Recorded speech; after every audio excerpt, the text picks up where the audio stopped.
हाँ तो फिर एक बार हम आ गए बनी रउआ सारा भोजपुरिया भाई के हाथ जोड़ के प्रणाम करतनी, लोग पैर छुअतनी, आशीर्वाद मांगतनी कि आज नवरात्रि के 6वां दिन है। आज 6वां दिने माँ कात्यायनी के आराधना होला। तो ये सब लोग रउआ जानते बानी कि प्रथम शैलपुत्री च, द्वितीय ब्रह्मचारिणी, तृतीय चंद्रघंटेति, कुष्मांडेति चतुर्थकम, पंचम स्कंदमातेति, षष्ठम कात्यायनीति च। तो षष्ठम कात्यायनी यानी 7वां दिने कात्यायनी देवी के आराधना कइल जाला। यहाँ के कात्यायनी नाम काहे पड़ल एकरा के हम स्पष्ट रूप से बता देवे चाहतनी और वो जान जाई कि एगो कात्यायन ऋषि थे रहनी, उहें के घोर तपस्या कैनी। तो घोर तपस्या से प्रसन्न होकर के ई देवी उनका घरे पुत्री के रूप में जन्म लेहनी। तो पुत्री के रूप में जब जन्म लेहनी ये देवी के सबसे पहिलका पूजा ऋषि कात्यायन जी कैले रहनी, यही से यहाँ के नाम कात्यायनी पड़ गई। तो अब तो वह स्पष्ट समझ गए कि यहाँ के काहे कात्यायनी नाम पड़ल।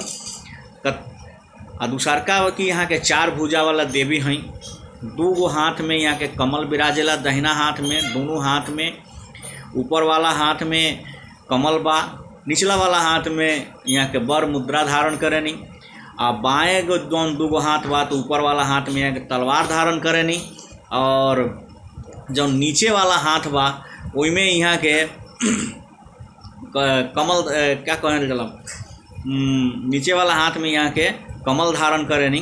यही से यहाँ के कात्यायनी नाम भी पड़ल बा।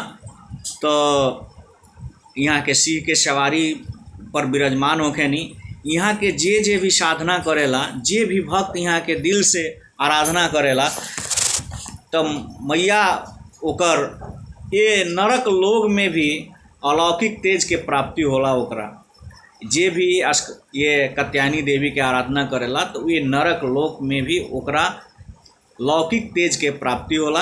यही से ये माता के आराधना कइल जाला और ये माता के 6वां दिन आराधना कइल जाला। अब हमरा पूरा आशा हो गई बा कि कात्यायनी जी माँ के नाम कात्यायनी काहे पड़ रहा है, रोला स्पष्ट रूप से जान गए लोग। हम अगर रोवा जान गए बानी तो एकरा हमरा चैनल के लाइक करब, सब्सक्राइब करब, कमेंट जरूर करब कि प्रसंग रोवा कैसन लागल।